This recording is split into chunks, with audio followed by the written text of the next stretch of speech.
Ok, continuamos con la resolución del problema. Eh, Recordando, tenemos 7 términos en la tabla ANOVA. La hipótesis nula para todos los casos es el efecto de cada uno es cero, no es significativo. Eso es lo que estamos probando contra la alternativa que establece lo contrario. Ya hace un momento comentábamos que rechazamos la hipótesis nula por el valor P para todos los términos excepto supermercado por envoltura, pero también decíamos que por el principio de jerarquía, dado que la interacción supermercado por envoltura por color es significativa, rechazamos la nula, todos los términos, digamos, de arriba, también debemos incluirlos en la tabla de ANOVA definitiva, sin importar su valor P. Lo que quiero que consideren ahora es realicemos pruebas de comparación. Vamos a comenzar haciendo la prueba de comparación de Fisher o LSD o Least Significant Difference para el supermercado, por ejemplo. Dado que ya comprobamos que el tipo de supermercado sí tiene un efecto sobre Y, o en otras palabras, que al menos una marca de super vende distinto a los demás, queremos saber cuál.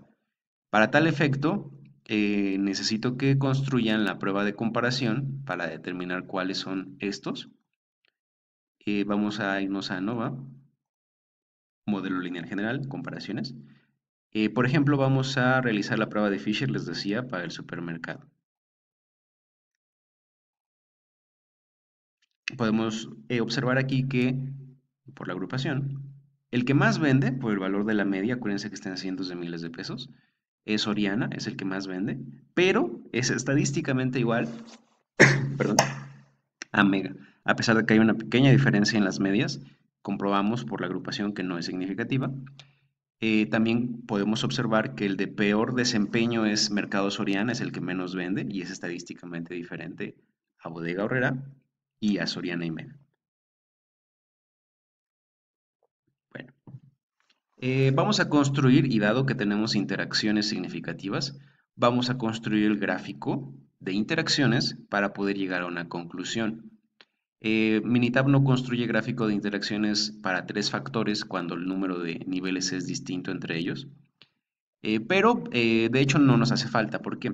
Porque si bien los 3 factores resultaron significativos, junto con las interacciones, realmente yo no puedo recomendar respecto al tipo de supermercado. Es decir, ese valor más bien o esa referencia nos va a ayudar a entender a qué tipo de supermercado tenemos que ayudarle a vender más con alguna campaña, mejorando su mercadotecnia, o también nos va a servir para entender a qué tipo de supermercado tenemos que atenderlo mejor, por así llamar, o darle prioridad, considerando cuál es el que más vende. Lo que podríamos concluir, por ejemplo, es que si tuviéramos una capacidad limitada de producción, pues nos conviene dirigirla a Soriana, porque es el que más está vendiendo junto con Mega, y pues nos preocuparía, o más bien habría que resolver el problema de qué es lo que está ocurriendo en Mercado Soriana, por ejemplo, porque las ventas son las más bajas de los 4 supermercados analizados. En otras palabras, en el gráfico de interacción no me hace falta meter el tipo de supermercado, ese análisis lo podemos sacar de aquí. Entonces quiero que construyan el gráfico de interacciones para la envoltura y el color, que eso sí es interesante determinar qué tipo de envoltura me conviene y qué color es el más adecuado. Perdón, no era aquí, vamos a construir el gráfico de interacciones, estaba haciendo la prueba de comparación. Entonces nos vamos a NOVA, modelo lineal general, gráficos factoriales. Quiero que quiten el supermercado, no me hace falta realmente analizarlo. Envoltura y color es el que quiero observar. Y quiero el gráfico de interacción. Recuerden que cuando una interacción resulta ser significativa en la tabla de ANOVA, tenemos que construir tal gráfico, no el de efectos principales. Porque ese, como el nombre lo dice, solamente muestra un factor a la vez. Vamos a construir el gráfico de interacciones para envoltura y color y quiero que determinen cuál es el punto óptimo, o en este caso, el que más se acerca a lo que nosotros queremos. Dado que la Y son ventas, en este caso el pollo, queremos encontrar, claro, el punto máximo, que es este. Quiere decir que nos conviene el tipo de envoltura de plástico, lo estamos viendo aquí, es el punto que estoy marcando en este momento, es el que tiene la mayor media. Dado que solamente hay dos tipos de envoltura y ya rechazamos la nula, no hace falta hacer pruebas de comparación para el tipo de envoltura. Es decir, el plástico definitivamente es mejor. En cuanto al color, y no se confundan por el color de la línea con su etiqueta respectiva, que en este caso coincide. En este ejemplo, el color que más nos conviene aparentemente es el rojo, pareciera por mucho. Eh, el más cercano sería este, sería plástico con el color amarillo. En otras palabras, pareciera que definitivamente el rojo nos ayuda a vender más, pero tenemos que hacer la prueba de comparación. Lo que es un hecho es que el plástico es definitivamente mejor que el papel encerado, pero antes de llegar a la conclusión final de que el mejor empaque es aquel en plástico y además es rojo, tenemos que hacer la prueba de comparación para el factor color. Entonces, activo la prueba de Fisher o LCD para color. Y en efecto, comprobamos que los tres colores son distintos estadísticamente. Quiere decir que si ustedes tuvieran que recomendar qué tipo de envoltura y qué color, definitivamente lo mejor sería construir ese empaque en plástico o envolver en plástico el pollo en color rojo. Y esperamos una media de ventas de 3.325 cientos de miles de pesos en el escenario de tiempo que estamos analizando. Esa sería una conclusión. Si ustedes recuerdan, una vez que sacamos las conclusiones, tenemos que validar el experimento o analizar residuales, en otras palabras. Vamos a terminar el ejercicio haciendo esa parte. Hoy vamos a ver un par de pruebas nuevas, por favor, bien atentos. Vamos a irnos al menú de estadísticas, ANOVA, modelo lineal general, ajustar modelo lineal general, y quiero que activen lo siguiente. Primero se van a ir al menú de gráficas y como en el ejemplo anterior van a activar la gráfica 4 en 1. Aceptar. Pero ahora quiero que agreguen otra opción más. Se van a ir al menú de almacenamiento, perdón, a la opción de almacenamiento. Y quiero que activen las siguientes opciones. Los residuos estandarizados y la distancia de Cook. ¿Por qué? Primero, vamos a ocupar los residuos para hacer una prueba más confiable, para verificar que se cumpla el supuesto de normalidad. Les recuerdo que el análisis de residuales tiene dos propósitos principalmente. Comprobar que se cumpla el supuesto de normalidad, en otras palabras, que los residuos o los datos que tenemos se ajustan a esa distribución, dado que nuestras pruebas que estamos realizando se basan en tal, tiene que cumplirse.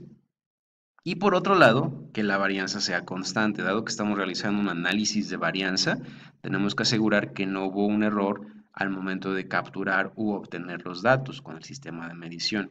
Para eso nos ayuda la prueba de varianzas, la validación de tal supuesto.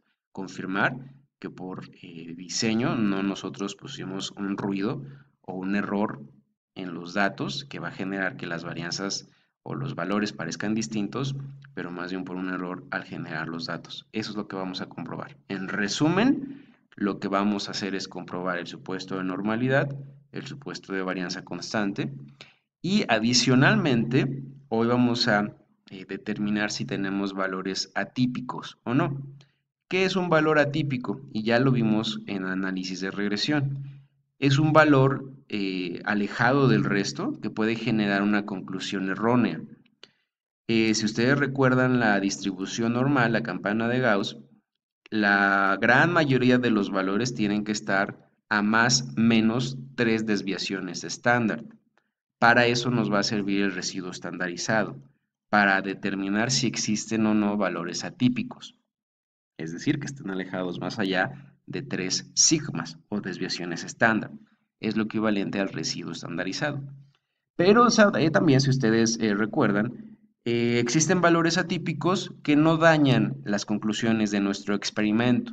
Son valores remotos, que están muy alejados, pero que no generan un cambio importante en la conclusión. Es decir, no cambian el modelo si estuviéramos generando un modelo lineal, y en este caso no cambia la conclusión de la ANOVA. Pero también tenemos valores outliers o atípicos que pueden ser influyentes, en otras palabras, que cambian el resultado de nuestra conclusión. Para eso estamos obteniendo la distancia de Cook. En resumen, escuchen lo siguiente. La regla es, y ya lo habíamos visto, si un residuo estandarizado es 3 o más, esa observación se considera atípica. Y una vez que identificamos tal, si ese valor atípico tiene una distancia de Cook de 1 o más, significa que es un valor atípico influyente. Y lo voy a ejemplificar ahora con estos datos. Bueno, ya que activamos residuos estandarizados y distancia de Cook, vamos a dar a aceptar y vamos a dar a aceptar otra vez. Aquí tenemos el gráfico 4 en 1 de residuales. Quiero que analicemos antes de observar estas gráficas si existe o no algún valor atípico. Tendríamos que observar esta columna de residuos estandarizados, que en otras palabras nos dicen a cuántas desviaciones estándar está alejada esa observación del valor central. En valor absoluto tenemos que buscar aquellas que sean 3 o más, o lo más alejado, en este caso de nuestras observaciones tenemos 0.98, es normal, está dentro del más menos 3. Tenemos 1.48, que sigue siendo un valor normal. Pareciera que los más grandes, y voy a ir un poco hacia abajo, son estos dos de aquí. Por ejemplo, la observación 33 está alejada a 1.97 desviaciones estándar. Tiene potencial para ser considerada típica, pero en realidad no lo es. Es el valor más grande, 1.97, pero sigue considerándose como un valor normal. De hecho, si observan la distancia de Cook, no se le puede considerar influyente, pues esa tiene que ser 1 o más. En resumen, estas dos observaciones, ya sea la 33 o la 34, son los valores más alejados, 1.97 desviaciones estándar, su residuo, pero no se consideran atípicos. Muy bien. Pasemos ahora a analizar el gráfico 4 en 1. ¿Qué observamos aquí? Recuerden que este es el gráfico de probabilidad normal, este es el gráfico de los residuos contra los valores ajustados o los que genera el modelo lineal. El histograma, si bien tiene una forma de campana, aquí tiene una parte central que podría preocuparnos en un hueco importante. Si observan los valores no están del todo sobre la línea, pero vamos a empezar con esto. Yo observo valores distribuidos de forma azarosa, observo un patrón horizontal, que es el que estamos buscando. Yo podría concluir que la varianza es constante, es decir, el sistema de medición fue correcto, los valores se obtuvieron de manera consistente entre las diferentes observaciones, el supuesto de varianza constante otra vez se cumple.